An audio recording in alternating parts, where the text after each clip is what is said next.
Good evening and welcome to Suffering in Silence with Evangelist Tia here on Left Bay Afrobeat Music Talk Radio. We are here with you every Friday evening at 7 p.m. Eastern. Love Bay, we are continuing to rise out of the ashes together. Our topic on tonight is cultivating calm, empowering the mind and spirit. We have with us our co-host, Jennifer Peterkin, and our guest for this evening is Dr. Nadia Ali. She's been with us before, so we are glad to have her back. Listeners, if you have any questions or comments for our guest or our co-host, you can email us at sufferinginsilencedv@gmail.com. You can also text any questions or comments to 437-778-3299. If there is any information at all that you would like to share with us on a national or local level from your country, your faith organizations, any local organizations, you can also email us at sufferinginsilencedv@gmail.com. And with that, Jen, if you would take a moment and greet our listeners and viewers on tonight. Absolutely. I was about to say good evening, Love Bay. For me, it is very early morning. So good morning to maybe people who are in my part of the world right now. It's good to be back on Suffering in Silence.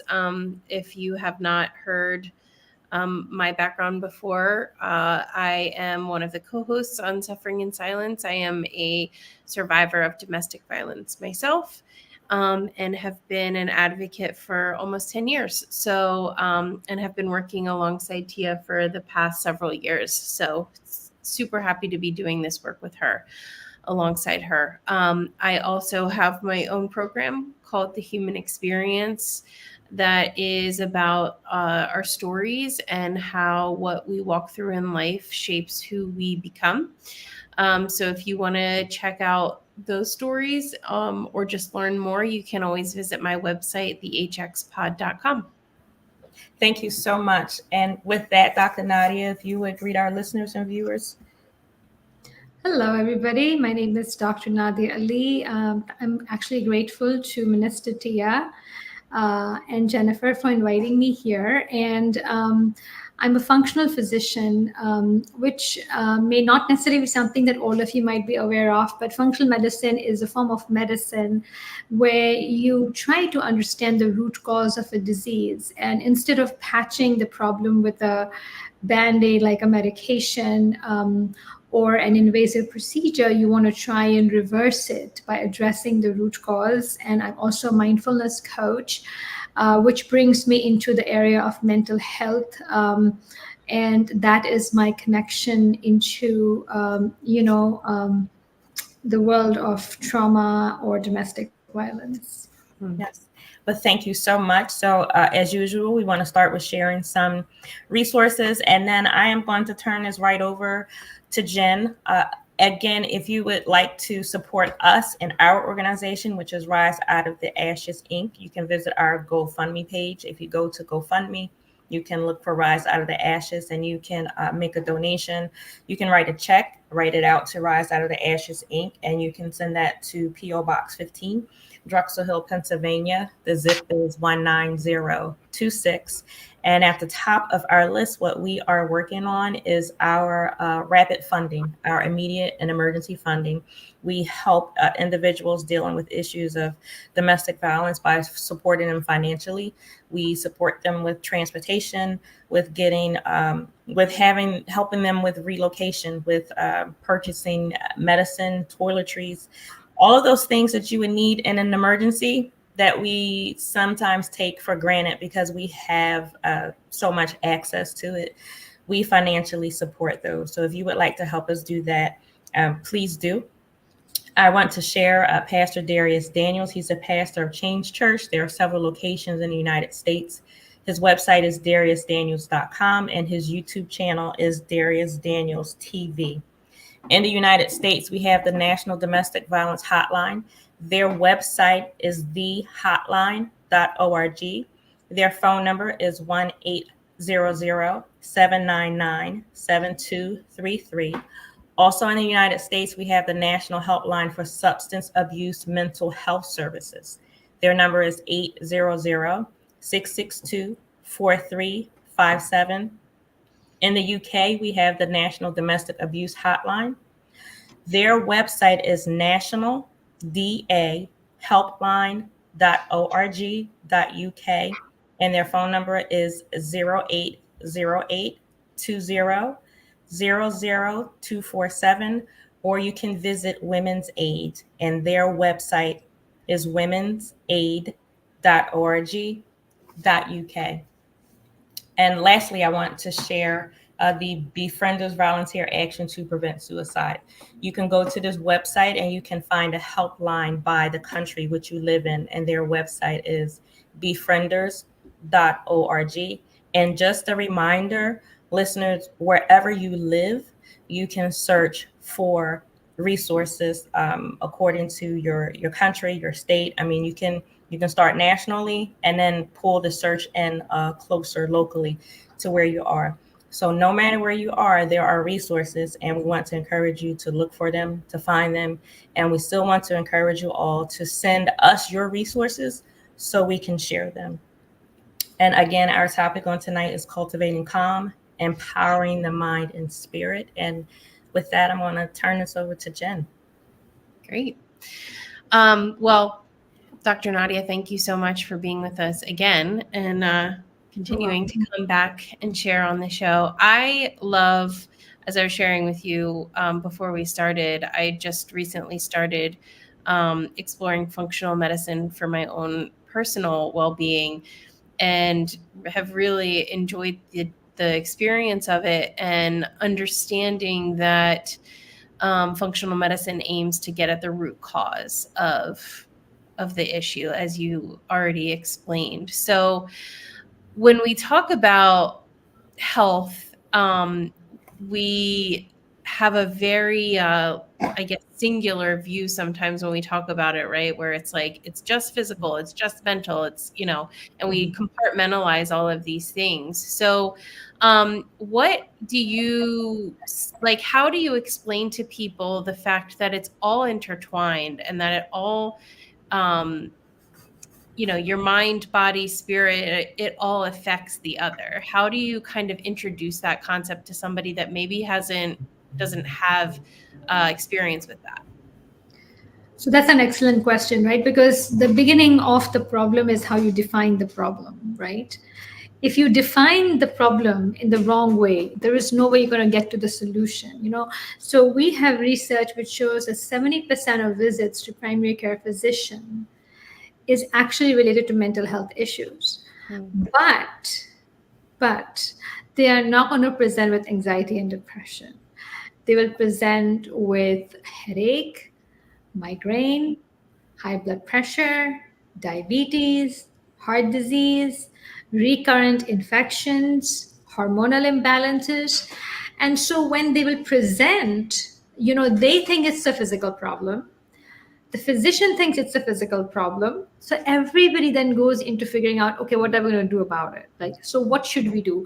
Should we give an antibiotic? Should we give an over-the-counter pain medication? Should we do a CAT scan? Should we do an MRI?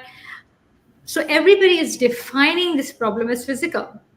So of course, solution they're going to seek out will be physical solution, something to band-aid the situation, right?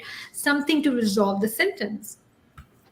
But if you look at what we are made up of, we are 99% energy. So if we are 1% matter, so if you look into matter, so what's matter made up of? Okay, it's molecules. Molecules made up of like the electrons and the neutrons. And so basically, these particles are not really mass, they're primarily energy. And so if we are 99% energy, how is it possible that all of what we are presenting as is physical with 1% matter, right? And so I think that the issue that we have right now is, how do we define health? Because right now we are in what we call the sick model of care. So there'll be a lot of people who will say, I was very healthy till I had the heart attack. Not too sure about that. So you ask them, so what do you mean by that? So they will tell you, look, I was eating well and I was doing physical activity and I was going to work and I didn't have any issues. That is not the definition of health. It simply means, so you could be actually in a survival mode, right? You are so busy. You're so occupied, you don't even know what's going on, right? And a lot of times people will brush off symptoms. Oh, I have a headache, I'll just take over the counter medication. Oh, I have some reflux, maybe I'll take some Tums. So there is no time for us to sit and say, oh, you know what, my body is telling me something. What is my body telling me? You will go through it because you have to get things done. And then you say you're very healthy. I mean, how can you be healthy, if you're having all of these symptoms and somehow you've taken something to take care of it? Right? And so when we think of health, we think that there is no sickness. I'm not sick. I don't have a medical problem. So I am healthy. This is the definition of health that we use, which is why we have 1 in 3 people in this country who have a chronic disease, because this is the model that we follow. And so if you look at WHO, World Health Organization, defines health not as absence of disease, but it talks about optimal physical, spiritual, and emotional health.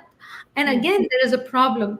That's exactly what you referred to, that it categorizes things into physical as if there are different boxes that you can put things in, not realizing that optimal health requires a couple of things. The first thing it requires is that there is optimal functioning and optimal quality of life.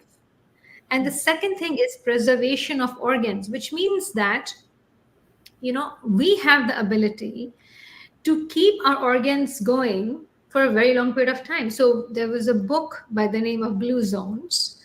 I'm sure you may have read the book, and it actually did research on areas of the world where people lived to be 100, and not just terrible 100, good 100 with a good quality of life. And so, like Okinawa in Japan was one of the places they looked at. There was a place in, I believe it was in France that they looked at.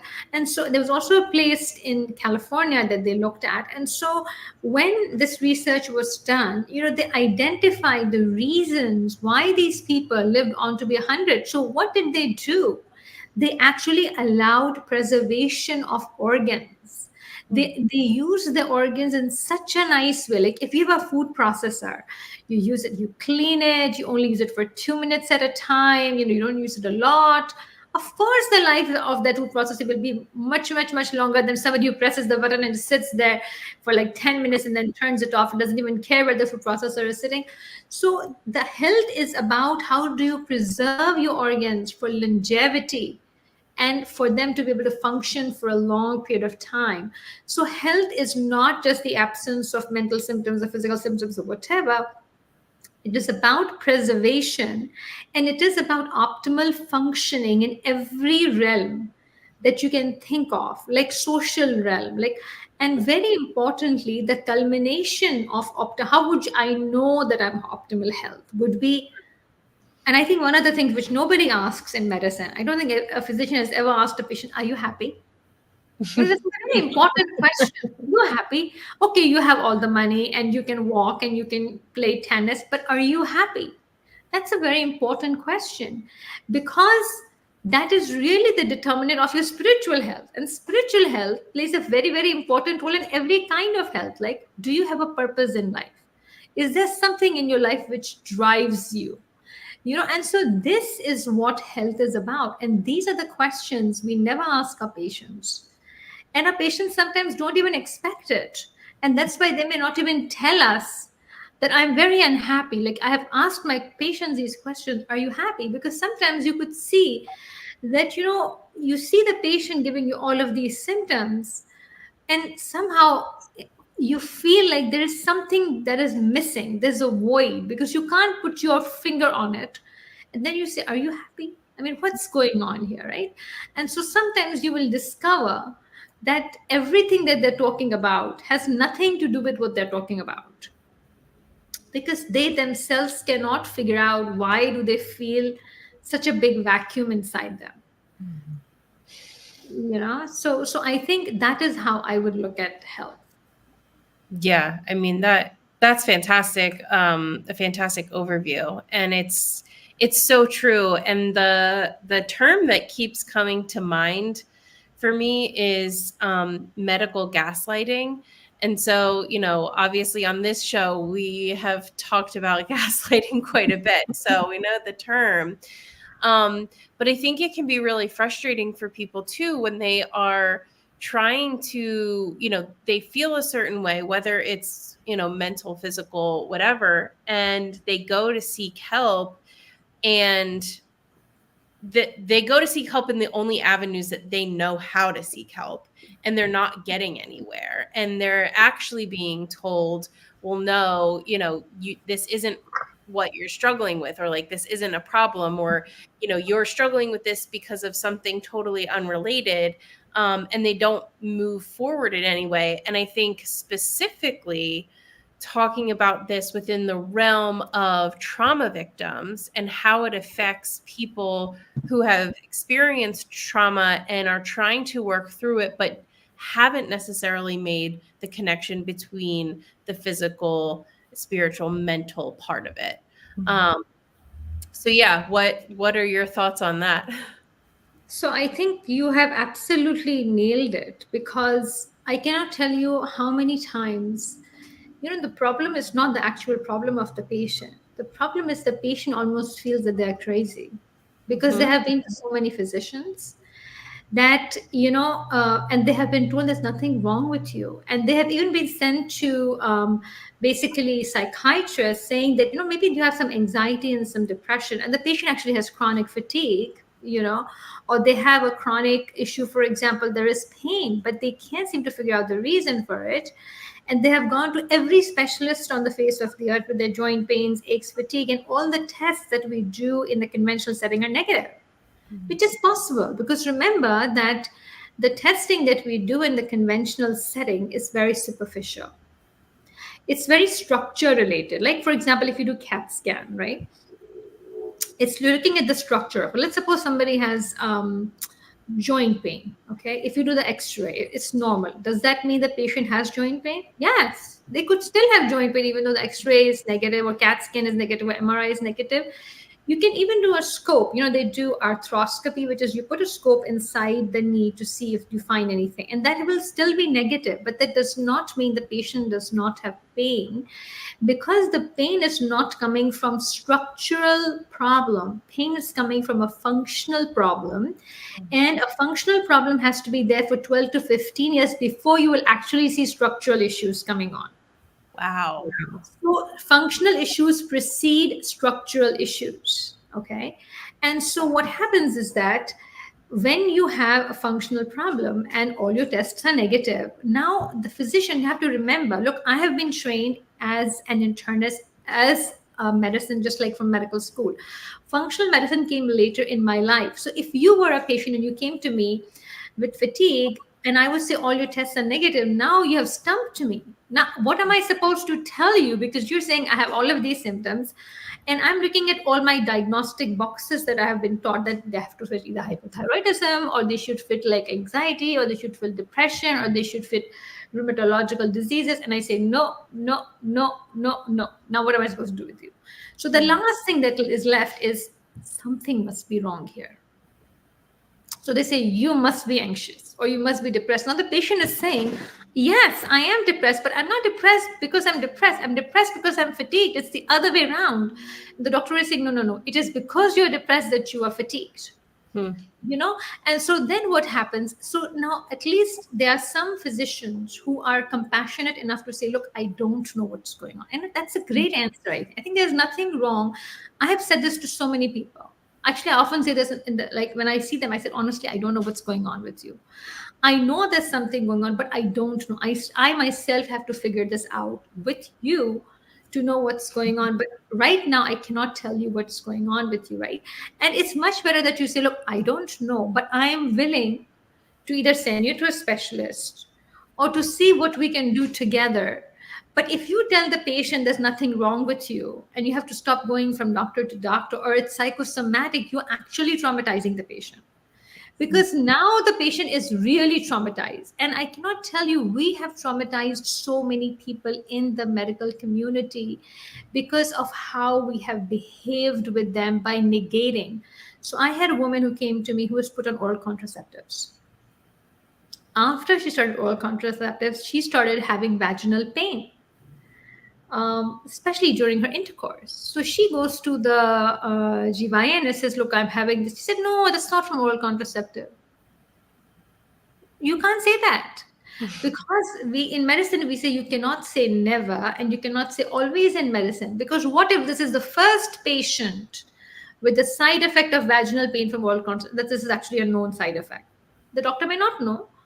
I understand not every doctor will know every possible side effect. Understood, no problem, right? But you cannot tell the patient that, this is not even possible. And so this is one of the issues that we are facing, that when conventional medicine, is dealing with functional issues, then there are lots of limitations. And a lot of times, when we don't have physicians and other healthcare professionals who are compassionate, then they actually get traumatized by that experience. Mhm. Yeah. I'm like, if I hadn't gone through my own journey, I think I would be in tears right now, because I just resonate with so much of what you're saying, and it's my own personal experience. And I actually, it was crazy how validating going to a functional medicine practitioner was, because for literally 15 years I've been hearing one thing, and the same thing from multiple doctors, and it was just like, we can't figure it out, so it must be this. And it turns out it wasn't that, and I wasn't crazy. And but it's Nobody is crazy. yeah, it's really jarring though to hear it. And so, especially when we talk about like stress being such a huge part of health. I mean, we collectively aren't talking about it enough, but I think it's starting to become more and more of our conversation. And so, you talk about calm, like stress is a huge part of that equation. So yeah, I appreciate your candor with all of that. Tia, do you want to hop in? Yes. So, you answered the question that I was going to ask. I was going to ask you what questions can help get to the root cause or problems. But you talked about, doctors asking their patient, "Are you happy? Do you have purpose?" And having compassion. But that took me to my next question. So now I want to ask you, what kind of, or is there any training available for doctors who are dealing with patients who are suffering from trauma? So for right now, I can go to my GYN, my regular physical doctor. I can even go to my children's doctor. I can take my children to their appointment, and they will give me a list of questions. Do you want to say yes to any of these? And everything is referring to abuse. Well, if you're in a position where you're not comfortable answering those questions, or somebody just throws this list at you and you're like, you don't really care about me anyway, so I'm not going to invest, in that. It's what kind of training is available. I mean, no, you are in functional holistic healing, but that was a choice that you made. So what kind of training is there for doctors to be able to ask the right questions? So I think this is $1 million question. And I'll tell you that I'm going to divert a little just so that you understand that when we're in the medical school, right, we are trained to be compassionate. Yes, we're not trained in trauma. Well, trauma is not really part of the course. So let's make sure that we are very clear that there isn't any formal training provided about trauma, or what does trauma mean, or how does it. I cannot tell you how many times I've detected trauma in my office, and the patient said, "Is that really trauma?" And you're like, "Yes, you have been traumatized." The patient like, "Oh, now I know what I feel like, why I feel the way I feel." So there, trauma is missed right, left, and center in medical setting, because first of all, nobody's trained in trauma. So I'm not going to like go behind and like go around the bush and try to explain why. I don't know why. It's I don't know why. I didn't create the curriculum, but the curriculum does not teach that. But the worst part is not that. The worst part is even the psychiatrists don't know how to detect trauma. So this is the worst case scenario. So, okay, this is the primary care physician. Now you're talking about psychiatrists. If the psychiatrists do not know how to detect trauma, then I don't know what to say. So that's one issue. So I will leave that alone and say, okay, you don't know what you don't know. I'll give you grace points for that. There is a bigger problem. The bigger problem is we all know depression. We are taught depression. We're taught anxiety, right? We know all that. We are taught compassion. Like we are taught how to talk to the patients, how to kind of try to be like empathetic, all of that stuff in medical school. Now in medical school, what happens is the patient comes and there's obviously a fake patient and there's a, like I've been a faculty. So you're in the faculty and the patient is saying, I have this, that, and the medical student is trying to be empathetic and all of that stuff. And you have half an hour, you can as much 15 minutes. You have a long time to do whatever you want to do. Okay. Now this medical student gets into residency, which is the final level of training. You complete medical school. Once you have residency, then you start practicing. Now you get into residency. Now you look at your schedule, one patient every 10 minutes. And then you have a preceptor that you also have to get to, because the preceptor, you have to present your case and say, this is what I'm going to do. The preceptor have to agree. And you have a full panel of patients, okay, right now. Now, if you sit with the patient and you say, okay, so then you take the checklist. Let's suppose you don't give the checklist to the patient and they say, well, this is the DSM-4 criteria, DSM-5 criteria for depression is the patient will say, I feel sad and it affects my life, etc., whatever. So now, if he's going to say, okay, so do you see sadness? Does it affect your life? What's going on here? Because he's trying to fill the criteria real quick. So that if he fills the criteria, then he can go and tell the preceptor if there's depression or there is no depression, right? Now imagine the patient, he's thinking, what is going on here? Like, I mean, are you sad? Are you not?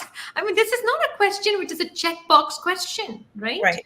Exactly. But he only has 10 minutes. Now, you have to remember that this patient who's coming with depression also has diabetes and hypertension, which is a result of whatever is happening. But he has that. And he's on 5 medications. So the student is also supposed to go with the med list and make sure that it is a correct med list, because you don't want to have 2 different medications of the same class and God forbid the patient is in the hospital because you did not check the medication list. So he has to do that as well, or she has to do that as well, right? Now, this is the situation. That is the reality. Okay. In reality, how can you be compassionate if you have 10 minutes? I remember very vividly a time I was dealing with a woman who was divorced. She was going through a divorce. She's crying in my room. She is like, I'm worried that she's going to commit suicide or something like that, because she was so upset.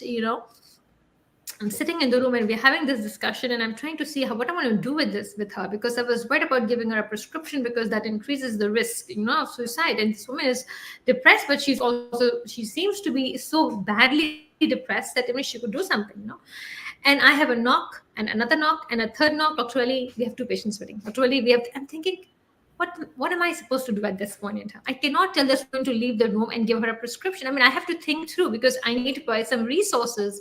I have to contact a therapist so that she can immediately talk to the therapist. And at that time, I asked myself, what the hell am I doing here? I mean, why did I become a physician? This is really not for me, because what am I doing? I was really upset, So I finished her and there were 3 patients. And of course, the patients are getting upset because they're like, I'm here 20 minutes, doctor is not even seeing me. Of course, they're right, because they have taken time out of their schedule. They're hoping to be seen. It's already half an hour. They haven't even been taken into the room, and the doctor is not even coming out. So you can imagine that the model that you have, and why is the model that way? The model is that way because if you look at the power of physician, it's nothing.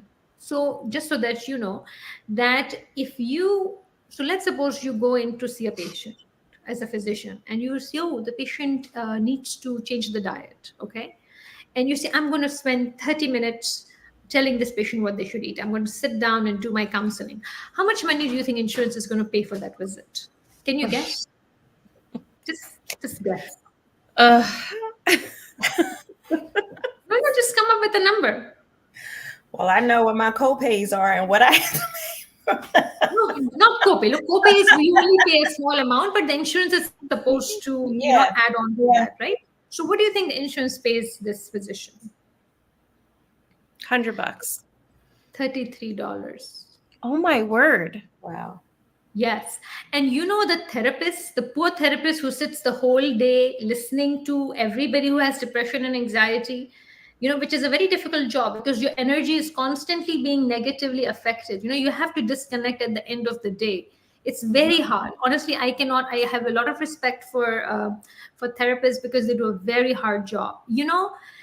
Insurances, other insurances. That's why you see a lot of therapists don't take insurance. They're paying $45 and $50 for an hour of the therapist's time. People pay more than that for a haircut. Yeah. Okay. So now think about it. If this, on the other hand, if this doctor says, I'm going to give you 3 medication and 2 tests, okay, in 15 minutes time, how much will the insurance pay the physician? $130. Oh, wow. Wow. So I want you to think about, what are you incentivizing the physician to do? You are giving him 10 minutes, him or her 10 minutes or 15 minutes. And you're saying that the more medication you prescribe, the more tests you prescribe, the higher the complexity of the patient. So this is how the billing works. And the higher the complexity, the more you will get paid. Now you have to tell me, how do you plan to put compassion into that system? I don't know. I can't be compassionate in there. When I was burning out, I was so burnt out. I was losing my compassion for my patients. That's when I said, you know what, this is really not going anywhere with me, because, you are doing nights. So people are calling you during the nights. And then, the next morning, 8:30, you have to show up for a patient. Mhm. Tell me about compassion at that point in time. So I think that the issue is not people don't know how to be compassionate, or they have not been trained, but their role modeling is other physicians who they have seen running around like, crazy and quickly trying to do everything. And you have also been told you have this many minutes, and more productivity means seeing more patients. And I remember when I was in in the hospital setting, I had these physicians, like senior physicians, who would say, "Oh, I came at 7 o'clock and I was here till 8," and they're being proud about it. I'm thinking, "Oh my God, this guy is crazy." I mean, I would never want to come at 7 o'clock or 8 o'clock. I mean, so the worst part is there is no realization that you're not doing a service to yourself by being there for so long. You have no, you don't even have any idea of what work-life balance is. How do you plan to tell a patient about work-life balance? I had a patient of mine who saw a cardiologist. So she went, and her cholesterol numbers went down, and she was really very proud, and she thought now he's going to be telling her, wow, this is great. So he said, you did a great job, and wow, the statins are really working. And she goes, I'm not taking a statin. And he goes, what? She goes, yeah, I'm going to this physician, and she took me off of the medication, and now my blood pressure is under control, my cholesterol is fine, blah, blah. I said, oh, maybe I should go to the doctor too, because I'm on a number of medications. So she goes, yeah, you should see her, but she will tell you she's very strict about the diet and this and that. And she's like, oh, well, I think I'll stick with my medications.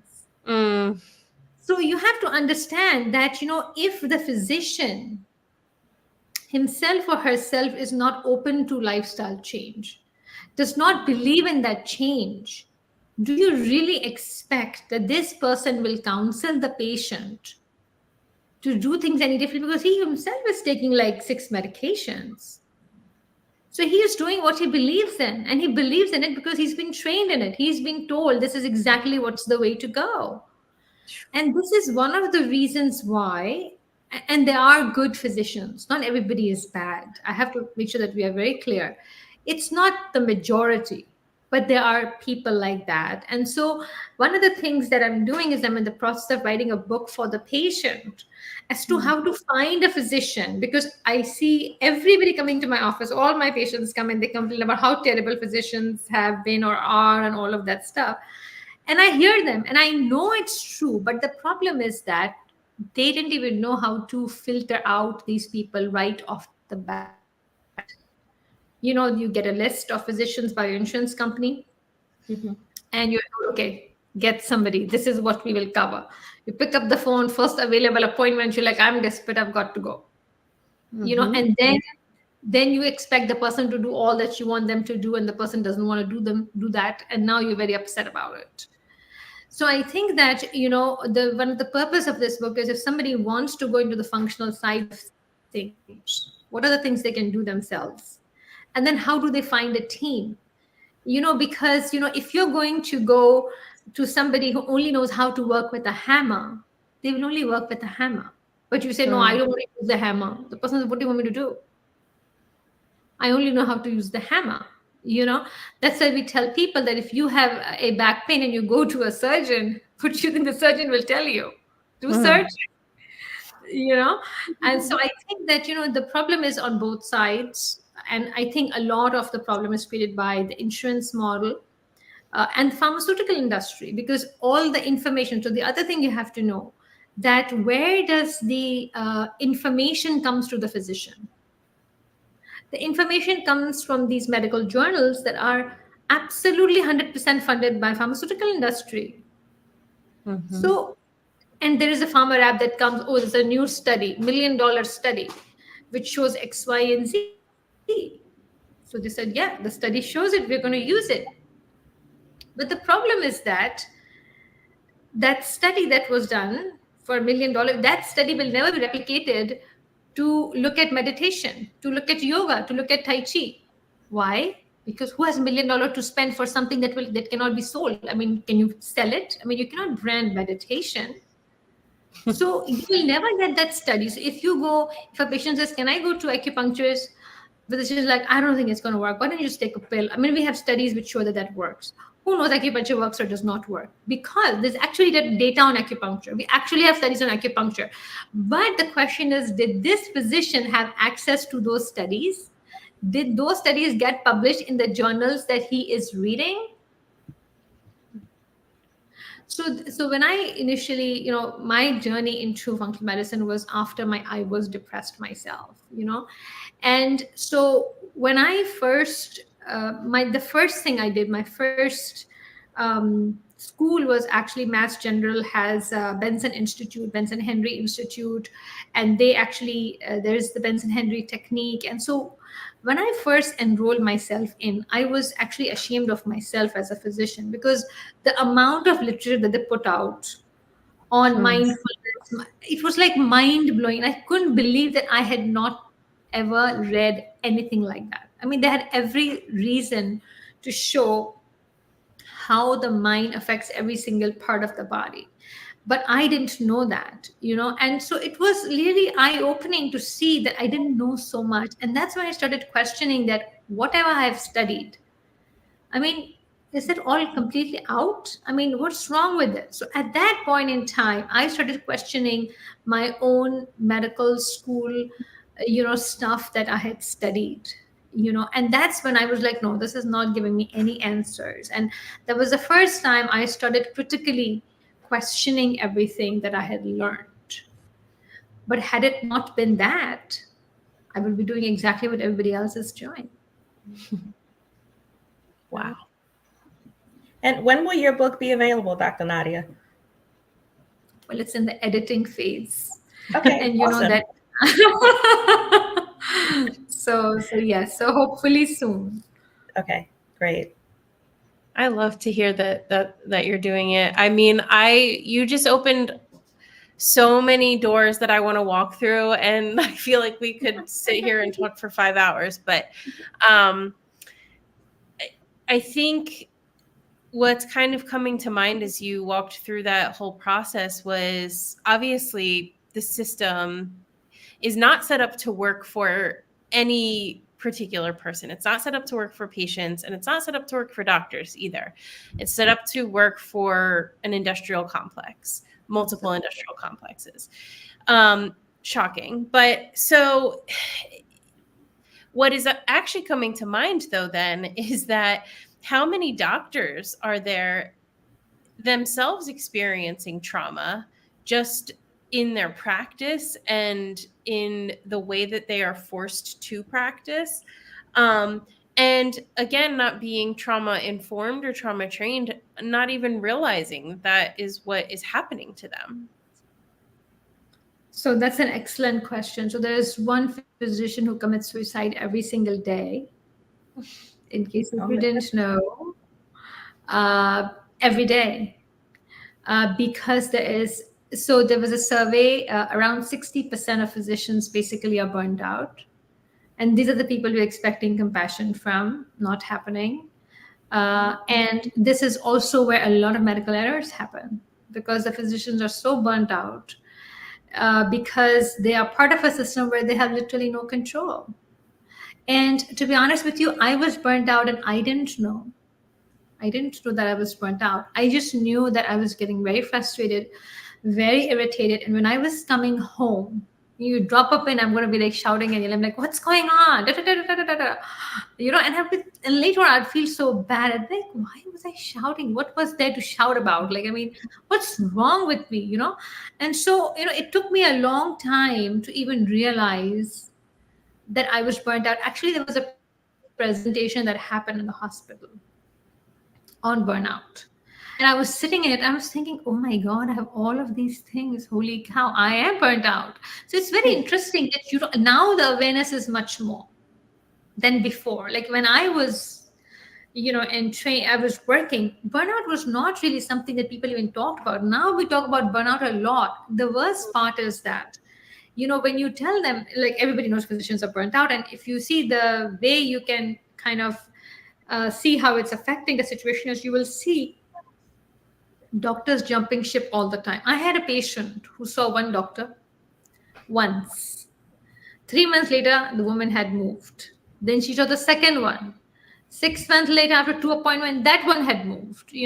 And so she's like, I've seen 3 doctors, and every time because she's a complex patient, she said, every time I tell my whole story, only to know the physician actually vanishes after 6 months. So then what happens that they start to jump ship because they're burnt out. But the problem is that it is not about a particular organization. It's everybody's functioning the same because everybody is in the same boat. That's the problem. And so when this burnout is happening, these physicians are committing suicide. When you ask them to change anything, what the solutions are being given. So one of the societies said, one of the recommendations of society came and said, doctors should learn how to do mindfulness, mind-body techniques. It's not about a lack of mind-body techniques that is causing the burnout. It is what's happening in the room that's causing burnout, because even the physician knows that they are unsatisfied with the encounter with the patient. Who will be satisfied with an encounter with the patient if you have a depressed and anxious patient, and instead of putting a hand on their shoulder and allowing them to communicate, you're telling them, look, this is all I can do, can I get to the next patient? It's not. So remember that in healing, it's like a marriage. Two people win together and two people lose together. It's not like one person win and one person loses. If there are two people in the room, a patient and a patient and a doctor, if the patient is disappointed, the doctor is as much disappointed, because that you are not connecting at that level with the patient that you should. And so when I do my functional medicine and I connect with my patients, I feel so happy. At the end of the day, I am excited. Every day I'm like, I want to go because I am making this difference. And my patient says, I feel so much better talking to you. I feel like I have hope. And that gives me hope. So it's a two-way street. Just because if a patient will be disappointed, it is not possible that the physician is going to be extremely happy about the encounter. And how many times will you disappoint yourself till you start seeing that negativity actually, you're going to spill it out into the people around you?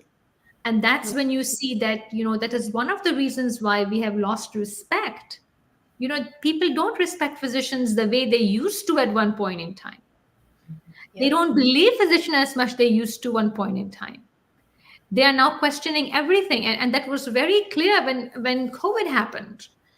How the vaccines were questioned, how the, medications, Paxlovid was questioned, So because when they don't see that their needs are being met, then they are going to question the person in front of them, and that's precisely what's happening. Unfortunately, everybody doesn't know what's happening behind the scene. They only see the encounter. They don't see everything else going on around them. And I think that is where the problem is. And functional medicine is not being promoted by the system. It's being promoted by patients who are now outrightly saying, we don't want to have a medication. We're done with it. And so it's really a war against the system that is being waged by a group of people. And we have to see where this goes, because this is a very This is a group of people with very limited resources against a very, very, very resourceful group. Mhm. So, I mean, we don't know what's going to happen. It's really difficult because, when we talk about trauma-informed care, and you've already alluded to the fact that there are psychiatrists that don't have training in trauma-informed care. Um, you know, there are so many people with so many limited resources. I'm very fortunate that I can afford to go pay out of pocket to a functional medicine doctor and Really? try different modalities. There are a lot of people that can't afford to do that can only go through their insurance because it's the only way that they're able to pay for medical care. And unfortunately have bad experiences, and so they kind of get frustrated and stop going. Um, what what would you say to people that are really limited in their access or their resources with like alternative care or alternative modalities? What are things that they can be doing to try and help themselves, even, outside of the medical space, but just in general? And so that is precisely why I'm writing the book, because I have heard this question so many times. And to be honest with you, you're 100% right that functional medicine is so expensive that even functional physicians will say, look, even I can't afford to see a functional physician because it's so expensive, all of this out of pocket expenses that are there. So I think that, there are lots of things people can do. Like I said, that, we are 99% energy, right? So you want to start with that. You want to start with, the basics. What are the basics? What is going on in your head? That's the first thing that you have to ask yourself. How do you feel inside you? Are you happy? Do you have a purpose? You know, do you feel angry? Do you feel frustrated? What is your coping strategy to stress? That is the most important area that they can deal with. The second thing is that what am I putting in my body? And when I say putting in, I don't just mean food, because every time we talk about the people think it's to do with food. No, it's to do with what kind of makeup you're putting on your body. It's what kind of detergent you're using to wash your dishes. Everything that can possibly go inside you. What kind of toxins are you exposing yourself to? We often don't see ourselves as part of the earth. Hmm. When we say that we're destroying earth, we think we're destroying earth, something outside. We are part of the earth. We are also destroying ourselves. It's not just the earth that we are destroying, but we see ourselves as separate. And so the other part is, how do we live harmoniously with where we are living? So I have a lot of people now saying, I'm going to grow my own garden, I'm going to grow my own vegetable, and that's wonderful. And the way you care for your plants, because there's an energy connection. You connect with the energy of what you're eating. Like, if somebody cooks, so when a mom cooks and you get food from outside, there's a big difference. The energy that she has cooked the food with is reflected in that food. And so we have to understand the energy connection. And so I think that when you are looking at what you put inside you, then you also have to ask about your connection with what's going on around you. How is your connection with the people around you? How's your connection with the plants around you? How's your connection with the neighbors around you? Because that impacts you. You don't need to see a doctor for all of these things, right? Hopefully. Yeah. And then we do things like, one of the things that we do in our practice, we do grocery tours, which is it's not very expensive, like $75, because we say, okay, the first thing is food, so what do you need to put in your grocery basket? And so simple things like that can be done, where you are like, okay, a physical activity, how do you get yourself out there and you sweat? I mean, sweating is very helpful. So how do you sweat? What kind of mind body techniques do you use in your life, to disconnect? Because disconnect is very important.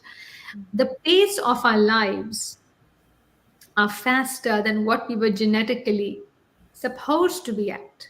So if you look at the animal, the way you can look at any animal, and you will see, when they see the sun, they get up. When the sun goes down, they go to sleep. Only man is the only, animal who does not follow any rules, does whatever he or she feels like, opposes all kinds of natural phenomena, and then complains about being sick. I mean, think about it. And so this is a problem, that are you aligned with nature, and if you look at, the stress of what stress were we supposed to have, like, every animal goes through stress, right? So there is a stress of finding food. Okay, there is stress of, protecting against predators, and there's stress of finding the right mate, and there are lots of fights with regards to that, and we all know all about those fights. Those were the three stresses we were supposed to have. But what are stresses? Computer, billing. I mean, these are not the stresses that we were supposed to face, because these are constant stressors. Those stressors that we were supposed to have genetically were supposed to be at a point in time. So when you are hungry, you look for food. Once you get food, stress is over. When you need to protect yourself, you run. So you have stress.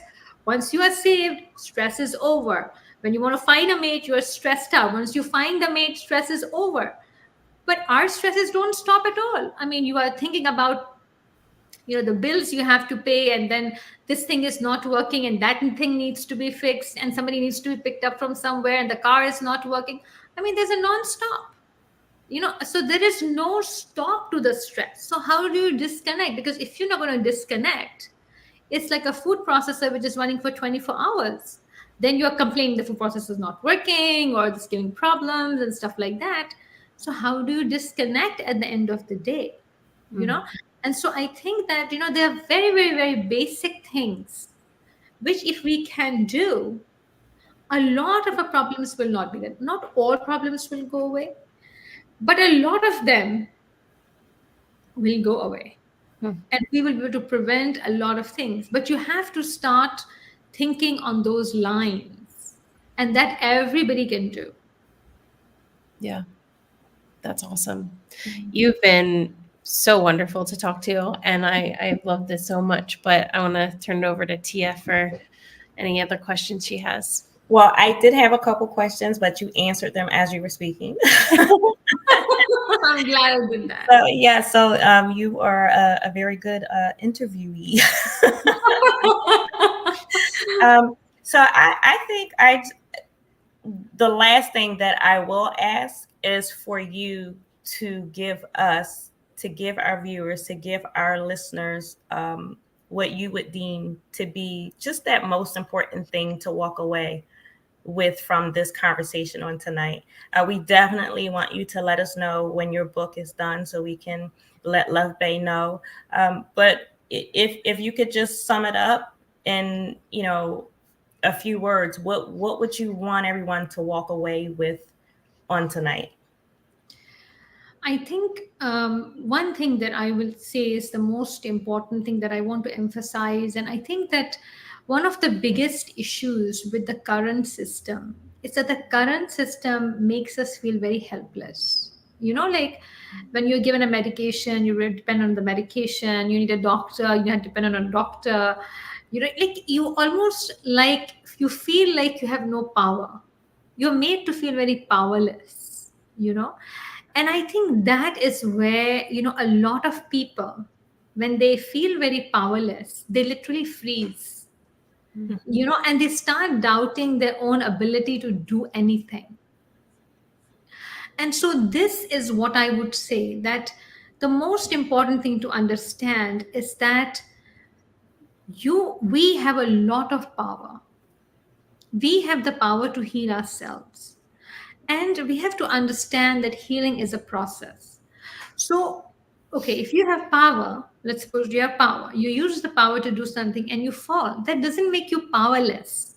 It simply makes you more experienced to know where should you not put your power. So then you have to go for something else. So I think that two things. First, you have to understand that human beings have an innate ability to heal themselves. We actually carry that ability. And if we didn't have that ability, we wouldn't have survived till now, because there was times there were no physicians, there was no medicine, no medications, no procedures, no nothing. And we survived all of that, right? And so we have an innate ability to heal ourselves. I'm not saying that a physician cannot be helpful. I'm not saying that. But I'm saying that there's a lot we can do to help ourselves. So that's the first and foremost thing to understand, because you need to take the power. The moment you feel powerful, that is when you make decisions which are actually going to be more effective at helping yourself. So when I am powerful and I see a physician, then I'm going to not go to the physician as, oh my God, please help me. I'd say, I want you to help me, but here is what I want. Because I am deploying you as part of my team to do the job that I want to be done. Instead of like, okay, what do you want me to do? No, that is you giving the power away. You're saying, okay, you tell me what to do. So basically, you have no power. So when if I'm powerful and I'm getting somebody in my team, I would say, look, I'm going to tell you exactly what my goals are and what processes I want. This is how I want you to go about, and this is your expertise will come here. But here is what I would like to achieve, and here's some of the things which work for me. Here's what does not work for me. And so when you have that power, then the team that you're going to get will know exactly what you want, when you want it, how you want it. That would also mean that when you have power, then the people around you, you will select who do you want to be part of your tribe. Do you want somebody who constantly brings negativity in your tribe? You'll say, no, no, no, I don't want this person as part of my team. No, no, this person has to go. Let me bring somebody who inspires me. Let me bring somebody who actually appreciates me, right? So health, requires a tribe, because we are human beings are tribal creatures. We were born in tribes. We cannot live independently. So this whole notion of independence is flawed. Like how everybody wants to be independent. But you cannot be independent. Nobody can be independent, because we are not born to be independent. We are born to be with each other. So how do you, when you're powerful, you create a very powerful tribe that has the same values, that thinks the same way, that actually comes together, appreciates each other, and move forward. And this is particularly important when you are looking into healing, because healing happens in a context. Healing does not happen in isolation. So when you're saying that you want to heal yourself and you're getting the toxins out of your system, or you're taking negative people out of your system, you need positive people too. You need nutrients too. You also need good botanicals. So it's not just about removing, it's also having the right things around you and creating the right context. And the other very important thing I would say is that it's not just about having a context, it's also about expanding that context. Because remember, we are connected to everybody else, irrespective of they agree with us or they don't agree with us. So if you're living in a community where 5 people are spraying pesticides and 5 people are not, the 5 people that are not will still be affected by the 5 people who are spraying, because we cannot tell the air not to transmit the pesticide from one place to another place. And so we have to expand that circle, not by fighting, but by empathy, because we can do that. So when we have a group of people, then we can help other people understand in an empathetic manner. Because at the end of the day, I think even the people who are not necessarily on our side, they're not bad people. They think that the interests are opposite to ours. And the truth is that's not true. Because we're not saying that we're going to throw all medications into the ocean, or we're not going to have any procedures. There's a place for medication. There's a place for procedure. But we have to make sure that the patient comes first instead of the medication or the procedure coming first. And I think that is what we have to do. We have to create a group. We have to create a context where everybody knows that they have a place. But at the end, the important thing is the patient always will come first. And their needs will always come first. And this is how the system is supposed to be designed. So we have a lot of power. But the question is, do we feel that? Are we using it the way we are supposed to? That is the key. But thank you so much, Dr. Nadia. We really appreciate you being here with us on this evening. And we are just at the hour. So, Jen, I'm going to ask you for your final thoughts on tonight before we say goodbye to Left Bay for tonight. Oh, man, I'm really thrilled to have been able to have this conversation with you, Dr. Nadia. I think that, wellness is such a huge part of the human equation, and understanding how we really do have to advocate for ourselves. At the end of the day, we have to understand that we have the power to do it, but it's also our responsibility to do it. I think is really important. And so, yeah, I appreciate that, and definitely echo the calls to just find, try different things, find what works, and don't be afraid to express what you need. Thank you, Jen. I was going to say amen. Amen. I just, I'm just love it. I'm in church all the time. But thank you so much, Jen. Thank you for your final thoughts. Thank you again, Dr. Nadia, for being here with us. Love Bay, if you want to catch up on previous episodes from our program, you can visit our YouTube channel, Suffering in Silence DV. We thank you so much for joining Suffering in Silence with Evangelist Tia. Thank you for being here with our co-host, Jennifer Peterkin, and again, Dr. Nadia Ali. We are here on Love Bay Afrobeat Music Talk Radio every Friday evening at 7 p.m. Eastern. Love Bay, we want you to continue to remember that we are rising out of the ashes together. Good evening. Good evening.